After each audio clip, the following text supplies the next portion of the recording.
What's going on, everybody? Welcome into Believe in Kentucky on the Believe Network. My name is Vinny Hardy. My guy Cole Park is still out traveling and having a little fun, so he'll be back next episode. But got a big time guest in here filling in today. BBN, you're definitely familiar with him. You've seen him on multiple calls for basketball games.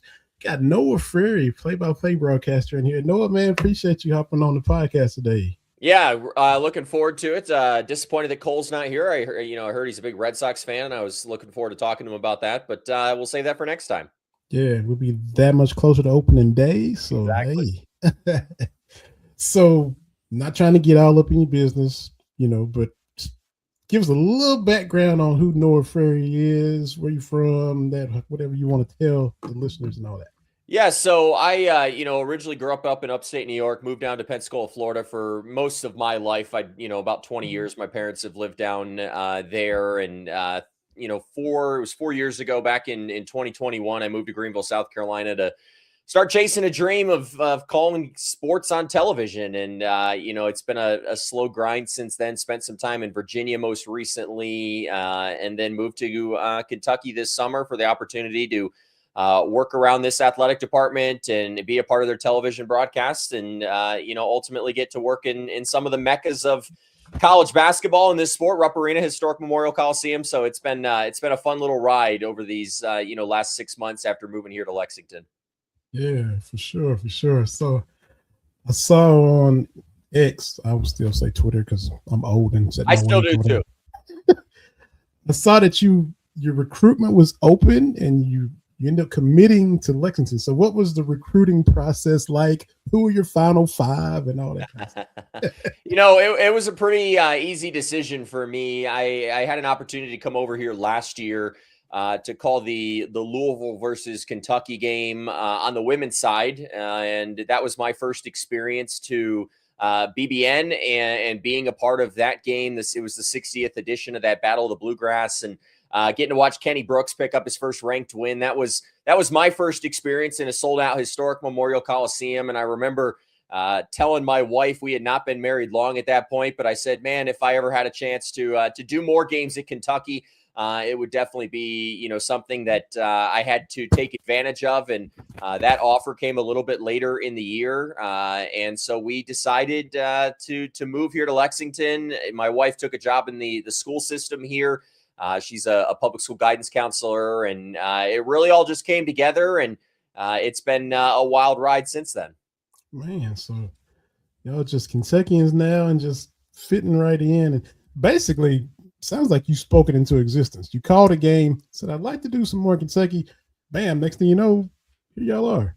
Yeah, I mean, it was really neat just to see it all come together. The only thing I will say is I wasn't aware of how many snows we would get here in Kentucky. I know it's a little bit abnormal here early in the winter, but the climate's been a little bit cold. I mean, yesterday it was 70, today it's 25. So Kentucky, you got to get your act together. Yeah, it's trying to give you upstate New York flashbacks right now. Exactly. So have you had people recognizing you in town, noticing your voice, or I've seen you on TV? Are you the guy that was calling Big Blue Madness? That kind of stuff. Yeah, it's funny as as we've been here longer and you're around it more, that definitely starts to happen. It's always funny. You'll have the people who kind of know what you do from being told, but then they turn on their television to a random women's basketball game or a men's basketball game, and then the next time you see them, they'll be like, "Wow, I didn't actually realize that's what you were doing." So. That's been fun, just to be around this fan base. It's obviously an incredibly knowledgeable fan base, an incredibly passionate fan base, and it's been really neat just to experience that really in its full weight over these first couple of months of being here in Lexington. Yeah, for sure. So definitely glad to have you. You're doing volleyball as well, basketball and volleyball. Is that what the primary? Done a little bit of volleyball, some soccer. I'm kind of a jack of all trades. Spending a lot of time with basketball. I'll be doing some softball in the spring as well. So kind of getting my, feet into and, dipping my toes in the water of most of UK sports so far. Good stuff. So when you first said I want to do broadcasting, who did you grow up listening to, or who was it that said, hey man, I like that. I would like to try to do that as a kid? Yeah, funny enough, and I told you this before we went live. I work in sports, and I'm actually not the biggest of sports fans. I grew up in a family that we didn't watch a ton of sports. The only sport that we really watched was Yankees baseball. That's why I wanted to talk Mm. Red Sox Yankees with Cole there. But I grew up watching that. So Michael Kay of the Yes Network was someone that I've listened to at nauseum over the years, and I always wanted to be more on the management side of baseball. I thought I was going to be the general Mm. manager of the New York Yankees, and Mm. Ryan Cashman, who oddly enough I found out was at one point a Lexington native. Yeah. Uh, but grew up watching that, and went to college actually for business. Did not plan to get into broadcasting. Started to do some sports information work, and that led to an opportunity to do some broadcasting. And then I just fell in love with it, and I've been doing that for about 6 years now, 4 years full time, and it's been a pretty wild ride from calling very low level college basketball to now calling games inside what I think is one of the best arenas in college athletics in Rupp Arena. Absolutely, and we're biased, and especially the big game atmosphere when you get North Carolina in there, even though that game didn't go the way we'd hoped, or something like that, or Kansas. Well, Mostly. and I'll admit too, I was on the call Tuesday night, or Tuesday afternoon rather, when they played Bellarmine this past week, and I was not familiar with BBN's game because you're sitting there, you're thinking Tuesday before Christmas, students aren't here, maybe we'll have 10 or 12,000, and I remember a moment looking up right before we went live on TV, and I looked across from me, that was full. I looked into the right end zone, that was full. Did the same in the left, and then I just turned around and was like, "Is this place packed out?" And it was, and it was at that moment that I realized that this fan base and the love of Kentucky basketball is just different, and you'd be hard pressed to believe to find 20,000 strong in a 1 o'clock game in any other basketball arena in the country 2 days before Christmas. Yeah, yeah. So on that note, did you kind of expect the game on the court to be that way? You come off a big win against St. John's, and you know we'll take a win any day of the week. But even Goose Givens was like, man, this defense. Bellarmine hung 85 on the Cats, so it to me it played out like, hey, this is the last game before our break. We got a few days off. We just came off a couple big wins finally, so it kind of played out like that.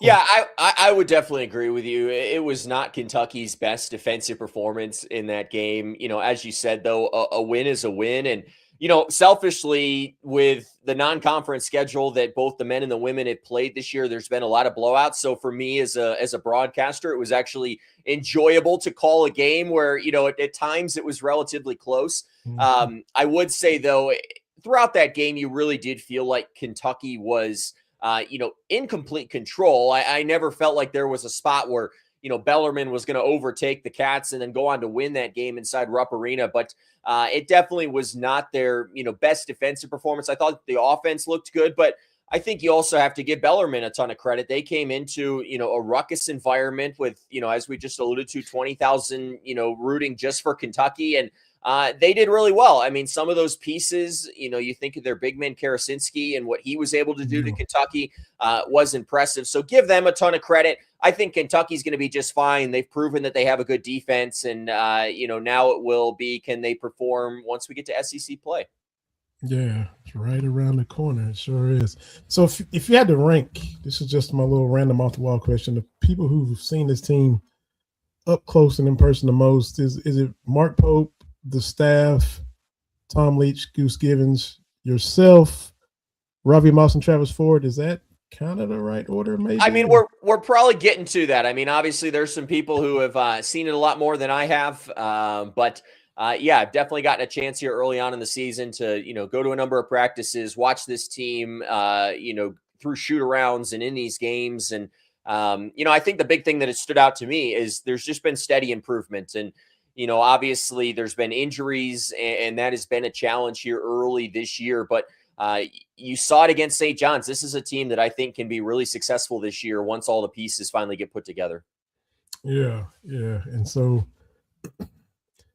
being a Yankees fan, you probably know when when things aren't going well, the angst and the frustration gets pretty high. So when Kentucky was 0 for 4 against the marquee teams, Louisville, Michigan State, North Carolina, Gonzaga, and to see them finally get a couple wins, you're kind of getting a whole gamut in year one. Oh yeah, of the fan base, right?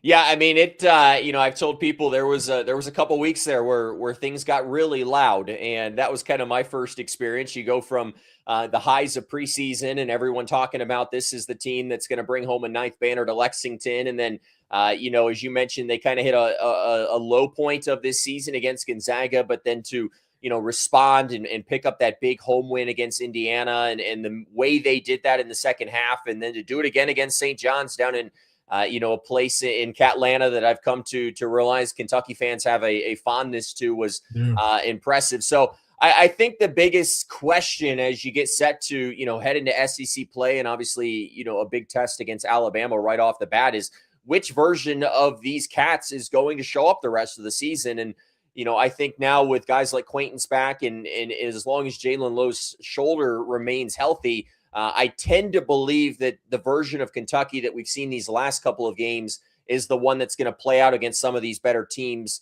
than the version that we saw that went, 0-4 early on in the season against some good teams. Yeah. And to lean on the defense a little bit more than maybe we thought, but you hold Indiana to 60, you hold St. John's to 66. That's a lot different than Pope's first team last year, which, so the identity, I think they're kind of finding themselves, like you said, maybe they're not going to hit 23s a night, or even shoot 35 like Pope wants, but kind of gritty and, a little more back alley type squad, which if that's what they got to do, that's what they have to do. Yeah, and I think that's important. And I even remember back I had just a brief conversation with Cody Feger ahead of the Bellarmine game, and just talking about learning that about yourself and who is this team going to be. And I complimented the coaching staff just on their ability to adjust and do things slightly different than they did them last year. I mean, as you alluded to, a high scoring team last year that had really good 3-point shooters in Jackson Robinson and Kobe Brea, and obviously the impact that Amari Williams had on that team. But this is a much different looking team. But I think the other thing Kentucky fans need to be aware of was this is part of what they wanted from a team that was going to be a little bit more physical, more athletic. And the reason this team looks the way they do is because in the 3 games against Alabama, they were 0-3 last year. And now you have guys who can come in and I think fill some of those needs that they didn't have a season ago. So it's going to look different this year, but I think with the improvements defensively, and as we saw against Bellarmine, they still have the ability to really fill it up offensively. And especially if they get the 3-point shooting going, this could be a team that, really everything is still on the table for as we head into the month of January. I like that's a good point you mentioned about how Alabama likes to play, either threes or layups, super analytical type team under Oates. And you mentioned the 3 times they played last year, and you couldn't play their style as good as them, essentially. So if you can, go down there and rough them up or change the way the game is played, the Mo Diabate angle is going to be huge. Him going back to Tuscaloosa, that's some physicality that was on their side. Now it's on Kentucky's side. So he's going to get asked about it and, his mindset going into it. So, you have a little more options on how you want to play a team, like in Alabama, if you can't, match them 3 for 3 or things of that nature. Yeah, I think you're spot on. And if you're Kentucky, you have to hope that Jalen Lowe is a go for that game. Obviously, he missed the Bellarmine game after, Cats fans were afraid that they had lost him for the season against St. John's, and then he comes back and has that second half to remember. So you have to hope he can go. You would tend to expect that Jaden Quaintance would be unleashed a little bit more in that game than we've seen him against Bellarmine and St. John's. So I think there's a lot of exciting pieces here. It's a great way to get things going in SEC play, and I think it's really going to tell us a lot about who the real Kentucky team is when they play that first SEC game. Yeah. So How does your schedule go once SEC play starts? Where are your assignments at? Are you just in the SEC or just Kentucky? How is that? Yeah, I'll stay inside the SEC. Some of it's still coming together at this point, but I've got a couple of the women's games that'll go nonlinear. And on the men's side, most of those are linear games moving forward. So I won't touch as many of those, but we'll definitely still be, watching from the couch and inside Rupp Arena as that, team tries to figure things out down the stretch. But it's just going to be exciting, I think, both on the men's and the women's side to get to SEC play. Obviously, the women are playing some really good basketball right now and have a chance to do something special on that side, and I think the men can as well. I legitimately believe that when we look up here in the first week of March, this is going to be a Kentucky team that is not only competing for an SEC championship, but also will be competing for a deep run come the month of March. Yeah, yeah. So it would all the bumpy, rocky start will be long forgotten. That's the hope. And fair or not, this seems like it was months ago, but you were courtside for Colin Chandler's dunk against Nichols, and now Cam Williams 8 threes against Bellarmine. So just those two events alone, what's it like for you from a broadcasting point of view? Yeah, I mean it's been special to be a part of those moments. Even a couple more that I just think of was Colin Chandler's dunk at Big Blue Madness was a really neat moment. I know for me personally, a neat moment this year was being a part of the Big Blue Madness broadcast. And my first time in Rupp Arena, I'm sitting there, doing this broadcast with Georgia Amor, who was so good for Kentucky last year, Ravi Moss, and then you hear in your headset that John Wall's coming over to talk to you. And I was a college basketball fan. I remember watching, that team, him and Boogie Cousins back in the day. And to get to talk to him on our, my first time in Rupp Arena was pretty special. So, it's been a neat ride. I was actually joking with someone earlier today that I am undefeated calling both Kentucky men and women. I've never called a loss. So 8-0 at this point. So maybe I need to be calling more of these games in the future. That's what it sounds like to me, man. Just post up whenever they play. No, that's what you gotta do, exactly. Man.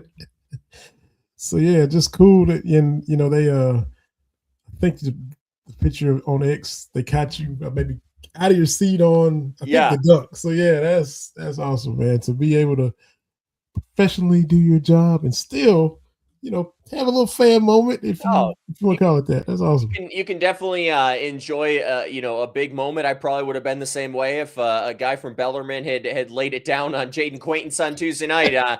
I'm just legitimately a fan of the sport. It has been neat though, since moving here again. We touched on it early, just to kind of engulf yourself in this fan base and these programs and. Just realize again the passion that comes about when it comes to Kentucky athletics, and it's been really neat and fun for me to just continue to learn about the history of these programs because again there's so much here, and when you're not in it day to day, you tend to forget, oh, that player went to Kentucky. And so I found myself these last couple months just refamiliarizing myself with a lot of the history, and it really is a special place, and I'm very grateful for the opportunity to be around these programs. For sure. BigBlueHistory.net. If you haven't been there already, John Scott has it It's all. as good as it gets. Oh man, just whatever you think of, and let me just scroll. There it is. He'll have a link or an article. If y'all not following Noah on Twitter, is at Noah Frary. Listed in the profile is food lover. So what kind of food are we talking about? Really anything that's good food. I have, spent these first couple months in Lexington asking everyone from, the guy who is at the gas station all the way up to Tom Leach, the best places to eat. And, I've definitely found a couple. Carson's has become my wife's favorite. So, I'll take there for her birthday. And, I think probably one of my favorites so far in town was actually something I became familiar with, probably 2 years ago. It's a restaurant over, in the northern end of town called Wing King.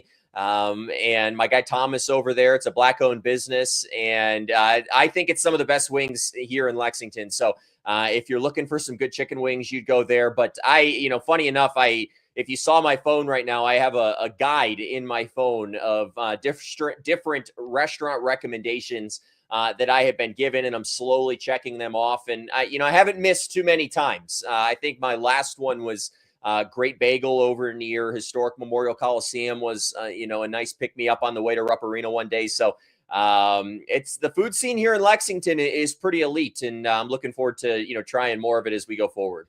Yeah. And like the old step, like Malone's, you can't go wrong with that. Haven't been there yet. Dad's, the deli that make the sandwiches. Oh, yeah. Yeah. You mentioned Tom Leach. Look, Tom does not lie about Giuseppe's, that Italian restaurant. That was one of the ones he told me about. Ooh. And if you listen to his show, I mean, he plugs them. He does advertising for them. And so I took the wife one time. We were in Lexington, and I had to text him. I was like, "Man, you are not lying." You got the little jazz. The guy Dave Hall, just like a one-man jazz band over there, and it's cool, man. It's cool. So yeah, lots of places to appease the palate for sure, man. So, well, and I tell people too, I think one of the things that me and my wife have come to appreciate about this town is, we love being around a college town and just the energy that comes from that. But there are also places here that if you just want to go have a nice date night and not be around, 18 to 22-year-olds, you can still do that in this town. So there really is something for everyone here in Lexington. And, as we're, hopefully here for years and years to come, I'm excited to, familiarize myself even more with the town and, find all these unique hole in the wall restaurants, because that's really what I'm looking for when I start to find those unique places. So if you ever hear of any, let me know. But those are the type of places. I am not the biggest of chain guys. So that is kind of where I trend. Indies is good too if you like soul food. There's one in Louisville, one in Lexington. Okay. They got Kool-Aid on the menu. I just tell you, that's one, so. Well, as long as it's not grape Kool-Aid. I do not drink grape Kool-Aid. My mom force-fed that to me as a kid, and it is the one flavor of Kool-Aid that Noah Frary will never drink again. Man, she ruined you. I love Kool-Aid. Just too much of a good thing, I guess. Exactly. Man, last thing, I've never met this lady in person, been friends with her on Facebook because we're in similar Kentucky groups and stuff like that. But your stylist, Darlene, I've been friends with her for a long time. Saw her post. I'm like, is that Noah? Yeah. Oh, she's cutting Noah's hair. Okay. And then I saw you on X shouting her out. So she's good people, man. So yeah, I mean, it was my first NIL deal here in Lexington. They started cutting my hair, and it's been good. Darlene's great, and definitely enjoy sitting in her chair. And we talk plenty of Kentucky basketball. She always wants to talk Cats, and you talk about learning the history of these programs. She's one of those people I go to. Sometimes it's worth the $20 to sit in her chair just to hear about all the eras, because she's seen them all. So I definitely have come to appreciate just, there's so many people in this town that are very friendly. They love talking about the Cats, and you can get into some really good conversations. And, as someone who gets paid to talk for a living, clearly I don't mind talking.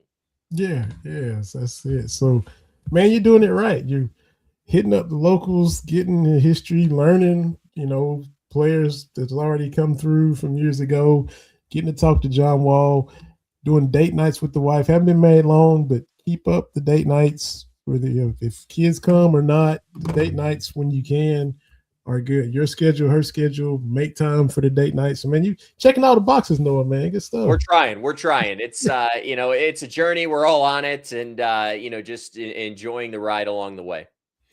Well, I appreciate you taking time to hop on a podcast from a dude you had no idea who it was, and you're still kind enough to take time out of your day to hop on Believe in Kentucky. We'll get you on again when your schedule allows with Cole. Get some Yankees, Red Sox, and some baseball talk in, because we get a little random sometimes with that, in addition to talking Cats. But can't thank you enough. Mentioned again, tell people where they can follow you. I mentioned it, but you plug yourself any kind of way you like to before we wrap it up, man. Yeah, head over to X at Noah Frary, at Calls by Noah on Instagram, and look forward to interacting with Big Blue Nation in the years ahead. Appreciate you letting me come on, and look forward to doing it again in the future. Absolutely. So BBN from Noah Frary, this is Vinny Hardy. Cole Park will be back next time. It's been another episode of Believe in Kentucky on the Believe Network. Go Cats. Beat Bama Saturday, and we'll see everybody next time.